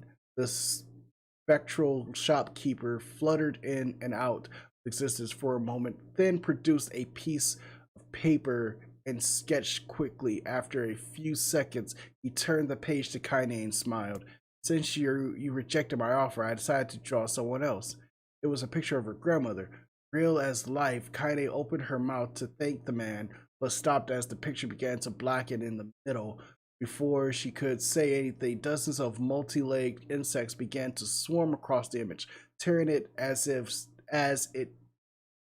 it with sharpened pincers. Stop! No! Don't hurt that picture! Kaine reached out with her remaining arm and waved futilely at the air. To her surprise, the insects fell off the picture and the ground below where they vanished into tiny black tendrils of smoke. Relieved, Kaine turned her good eye back to the picture, only to open her mouth in a silent scream. The sketch now showed her grandmother as she truly was, a smashed, unrecognizable lump of nothing. The apothecary smiled, then broke into a jolly dance. See that? He cried as he danced his jig. It's perfect now. Look, she looks just like you. Ha ha ha, ha cha cha cha. Ha cha cha cha. I look like that. Oh God, I'm gonna die. I'm gonna die. Drowning in spirit, Kaine laid her head back in the mud and smoke of her ruined house and waited for the end to come. But just before she let everything go, an unfamiliar voice began whispering in her ear. Ain't you got a wish, sunshine? The voice was vulgar and fierce at the same time, as if insanity had somehow found a way to take form. Kaine wanted to scream as the voice crawled under her skin, but her lungs refused to work. You know, a wish? Like a prayer or something? Why don't you get on your knees and start praying to heaven? Please, invisible man in the sky, save me, save me. Kaine finally resorted to shouting at the voice with her mind. I don't make wishes, they don't come true for me. I'm a curse, a freak. I should be left to die. The other voice boomed in her ears. Oh God, you are the best. Kaine glanced down and saw a black shiny substance oozing from her legs. She tried to brush it away, but her remaining arm would no longer respond. The substance slowly crept around her feet and began moving upward the rest of her body. Is this death? Is this what it's like? Or is my mind just losing itself? She could feel the slime oozing upward, feel the hot, searing pain it left in its wake. Whatever else might be happening, she was still alive, and this was real. Come on, said the voice. Let it go. Kaine tried to ignore the voice and concentrate on the pain, but the newcomer would have none of it. Don't ignore me, Sunshine. You're ready to give up, ready to die, so why not let me have it? Have what? Your body. Come on, give it to me. Give it to me. I want to stand on the ground, feel the rain, taste the wind. The voice paused as if licking its lips. When it resumed, it was filled with mad, unapted joy. And I want to take your hands and use them to choke the goddamn life out of people. I want to tear out their throats and bathe in their blood, just like before. In response, Kaine shifted her head and vomited. The warmth of it crept down her front and mingled with the pain of encroaching black ooze. Are you a shade? Yeah, maybe. What of it? The slime reached her face, crept up past her nose, and slowly oozed into the sockets of her missing eye. The moment it touched her brain, Kaine struck by the most powerful sensation she had ever felt in her life. Kaine was struck by the most powerful sensation she had felt in her life. It was ecstasy. She wanted to scream with delight, but all she could manage was a small whispered moan. Feels good, don't it? Asked the voice with a chuckle. Yeah, what can I say? I know how to please the ladies. Man, this is very vulgar. Now give me that body. Come on, give me the body, and I'll give you more of this feeling. It's a fair trade. A black lump began to protrude from Kaine's side as she watched it grow longer and thicker, eventually taking the form of her missing arm. I can see better, she thought. My eye must be growing back too. The slime reached up to envelop the rest of her face, but she managed to brush it away. Stop, she whispered, marveling at how she had regained her voice. Stop.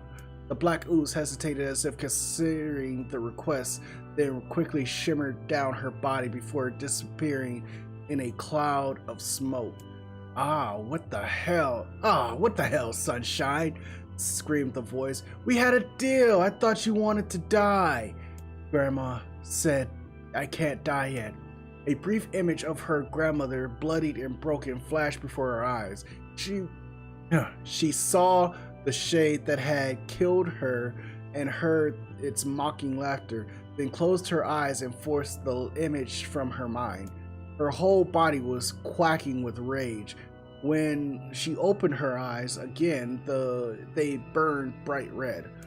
That thing that took my grandmother. I have to kill it before I die. Kaine glanced down and saw a mysterious pattern, the pattern of the shades, burn itself into her left arm. Well, I'll be damned, said the voice cheerfully. Look at that, Sunshine. I think you and me are gonna be good friends now. Kaine stared intently at her arm. The more emotional she felt, the more the letters seemed ready to puncture her skin and begin infecting the rest of her body. The arm clearly had a will of its own. Stop. Gotta stop. Holding her left arm in her right, Kaine took a deep breath and tried to calm herself. Come on, don't fight it, pleaded the voice. Hate's my favorite dish, and I'm hungry. Let it go. Feel the anger, burn with the fire of revenge, thirst for blood, then go out there and shut up and get the hell out of my body. Your body? Oh, that's rich, Sunshine. Real rich. Look, why don't you just up and die so I can have this body all to myself? What do you say? I bet those buddies of yours in the area would love to see you dead. Kaine grabbed a nearby shard of glass and tried to saw off the shade-infected portion of her side. Before she could, her darkened left arm grabbed her right wrist and crushing it. Kaine screamed and dropped the shard as the sound of bone crunching on bone filled the air. Stupid idiot girl, you're possessed now, Sunshine, and there ain't no going back. The voice laughed again, a loud, long wail that seemed to go on without end. Possessed, Kaine whispered. Yeah, possessed. You and me. We got what you might call a timeshare agreement. Remember how folks used to think you were a freak? Well, wait till they get a load of you now. Okay. Kaine looked up, tears in her eyes. The sky seemed smaller, somehow darker. Is this because of that shade? Is this how they see the world? So, listen, heard the voice. I know this whole possession thing seems a bit sudden, but it ain't all bad. There's plenty in it for you, too. I'm a very powerful creature, Sunshine, and now that power belongs to you. You got enemies, people you want to kill? I can make it happen. That little fat kid who kept picking on you? That big old shade that squashed your granny? Well, wrap them up in their own assholes. Wow, we'll wrap them up in their own assholes. No more abuse for you, Sunshine. No more pain. Wait, said Kaine, you're a shade. Why would you help me kill another shade? What do you think, I'm some kind of racist? Some killing snob? I don't give a good goddamn who you murder, honey pants. I just want to drink from the well. Kaine considered this as she struggled to her feet, the power of the shade coursing through her. The smoke from her house was drifting away with the wind, and she enjoyed the way the cool evening breeze felt on her new left arm. After a long pause, the voice spoke up again. So, how about it? You and me? We could have some good times together. Look, I'll even take care of that bloody part if you don't want. Fuck off, asshole, muttered Kaine. I'll handle the killing. Wow, sorry, hold on. Screamed the voice. Look at you go. Oh, Sunshine. We're gonna have so much fun. So listen, my name's Tyrion. And if you ever need me, I'll just be hanging out in this piece of meat you call a heart. Now get to it. The more you kill, the more your heart turns rotten and sour. And I like rotten and sour. Kaine found herself nodding at the voice. Yeah, she said.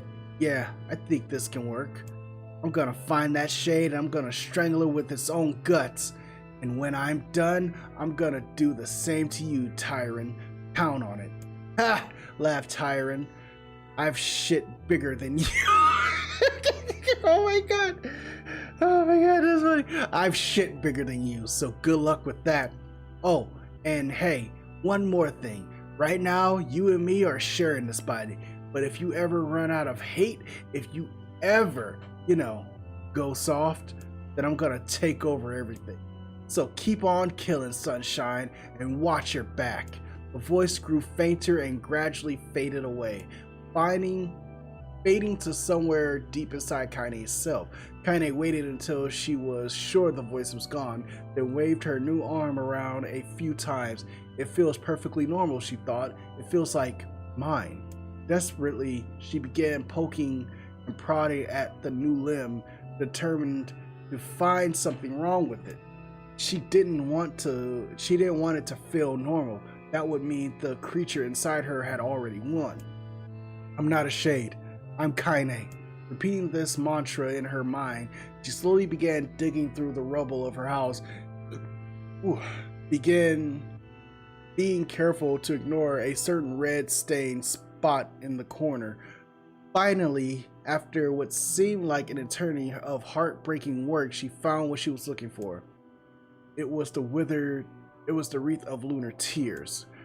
Though it had been through hell and back, the garland's petals were as bright as ever. Kaine started to place it in her hair, then slowly lowered the wreath and stared at it.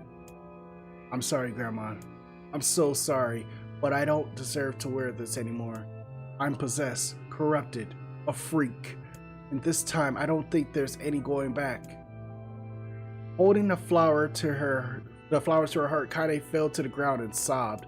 As night gradually lightened to dawn, and the people of the area rose to their daily lives, she remained in that position as if tears could somehow wash away the horror that now infected her world. Alive. Stay alive. Stay alive. Grandma. Kaine, you gotta live. You gotta You live. gotta come back to us. All right, she's back. No more reading. She's awake. There's going to be a lot more reading now that I think about it. Oh, hey. Because I know she knocks out like quite a bit in this game. Man, I am tearing through this sake.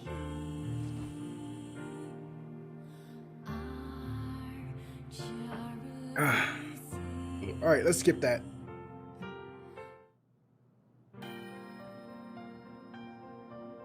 Shit. That's a long time. Any luck with Yona? So, like, those parts that she has wrapped up are not hers. We are still no closer to finding her. We need a way to locate the By the way, Is that Yeah. it's Okay, No, cool. Yeah, there we go. Whew. All right. Kaine waking from her long petrified sleep. Can we skip this? Meal's unflagging kindness. No, we cannot. Our reunion Okay, is a so we happy have to one. wait for this part now, Let too. it wash over us Holy like crap, rain. dude. That is, until Devila and Popola had to go and ruin it all. I said I was going to do 2-hour sessions of these episodes, right? Are you kidding me? Please. I did say This that, is- but I haven't No, reached a you save can- point, so that's as why. long- I'm used to sleeping All right, outside. cool. But We'll see if Sorry. Okay, cool. No more reading, damn it. I said I was only going to do 2-hour sessions because it's too hot. What is... Kaine always never even. Damn it. We should... Okay.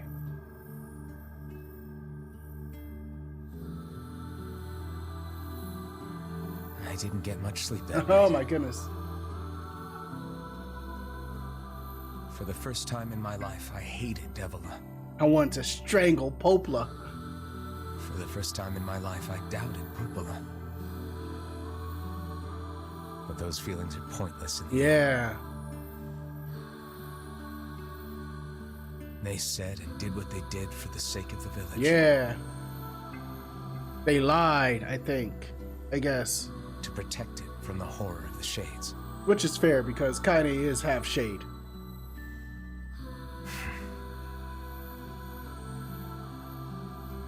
Really, how can I blame Devila and Popola? Let me skip this. I know this already. In the end, I'm just as Oh bad. boy. Because I never once stopped to think about Kaine and Emil's situation myself. Shame on you.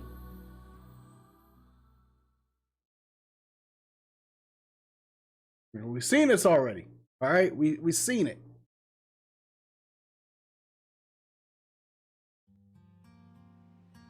Oh, this is different.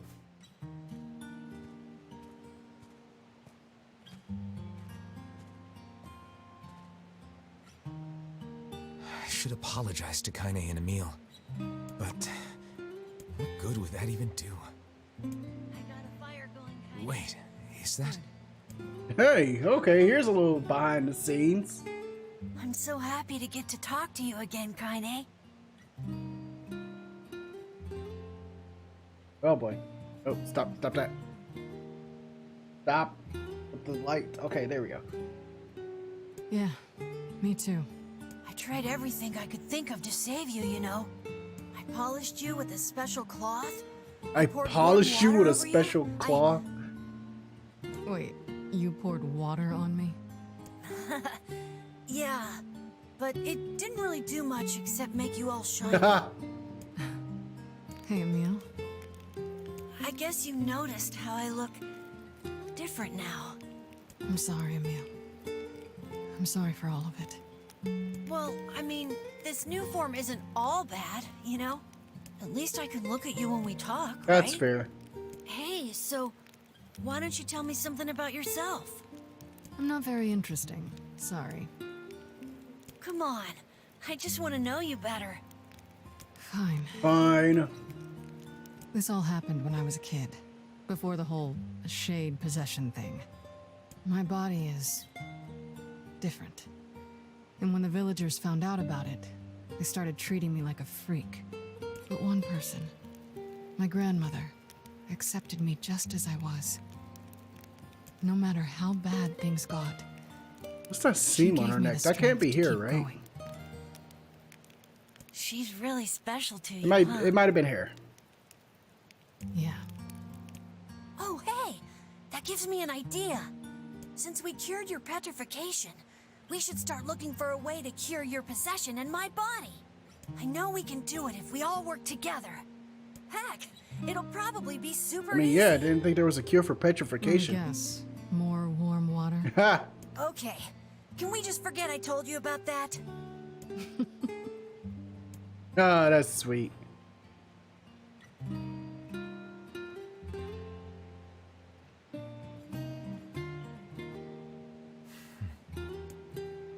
It's so sweet. Near and Vicey are always together. He says even though they argue a lot, they're actually really good friends. That was new. Hold on, wait, that was actually new. Sleep well? Sure. And yet your red eyes don't be... I need to go see. All right, Very cool. well. So, hold on. Let's pick up some things. All right, there we go. Got that.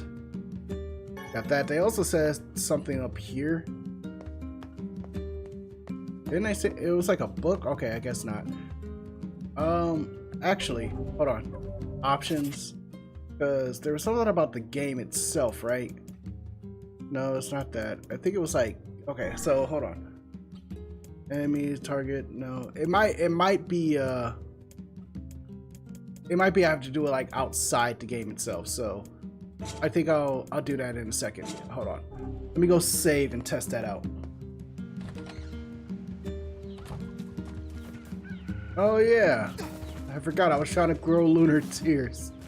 Oh man, that was a total bust. But yeah, okay, so we're starting the next part, which is basically just reading a lot. Okay, so we got that. Finally we saved.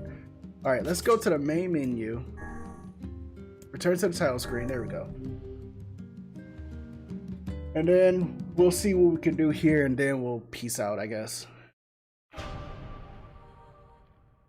No, not continue. Not continue. Uh, it was in options because they said options, right? Yeah. All right. So difficulty number, wardrobe, Kaine. Okay, so I could do the Yorha stuff, but like that's kind of bleh. Magical orb, standard, Emil, standard, adult. Yorha stuff still Yorha stuff. I mean, I don't really care about the Yorha stuff though. Game settings. No sound. Change music. Change the game's background music to the track from Near Automata. This game can. Oh, okay, yeah. No, I don't want to do that. Is that really all it is? Is it really just like Automata stuff? Like, because if so, I'm actually gonna be pretty upset. Because like that's just kind of boring to me. Like, I'm gonna play Automata. Like, I've determined that I'm gonna play Automata. But like, if that's literally it, like, oh my goodness. Let's see. Wardrobe. Yeah, I think that may be it. Okay. I mean, whatever, I guess. Yeah, nah. Screw it. I like Kaine and her original stuff. Alright, that was a bit bleh. Alright. Oh, nope. Oh. Okay, let's go back to that. Anyways, thank you all for tuning in. Please continue to show your support. Today is obviously not over because I will be playing or continuing Yakuza 3. So just be on the lookout for that. So be back here again at 5 p.m. Eastern Standard Time for when I continue that. But until then, I will see you guys at 5. Bye.